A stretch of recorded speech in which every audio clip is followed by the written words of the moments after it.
పెరిగిన సాగు ఖర్చులను పరిగణలోకి తీసుకుని స్కేల్ ఆఫ్ ఫైనాన్స్ పెంచి రైతులకు ప్రభుత్వం పంట రుణాలు అందించాలని డిమాండ్ చేశారు సిపిఐ రాష్ట్ర కార్యదర్శి ఈశ్వరయ్య.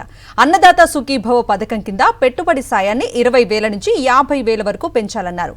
తెలంగాణ రాష్ట్రం మాదిరిగా 2 లక్షల వరకు పంట రుణాలు మాఫీ చేయాలని డిమాండ్ చేశారు. ముఖ్యమంత్రి గారికి మేము ఒకటే విజ్ఞప్తి చేస్తూ ఉన్నాం. తెలంగాణ ప్రభుత్వం లాగా రైతులకు ఒక్కసారి 2 లక్షల రుణాలు లోపు రద్దు చేయాలని చెప్పి మేము డిమాండ్ చేస్తూ ఉన్నాం. రైతుల గురించి అడిగితే, రైతు రుణాల గురించి అడిగితే ప్రభుత్వాలకు రాష్ట్రం యొక్క ఆర్థిక పరిస్థితులు గుర్తుకొస్తాయి.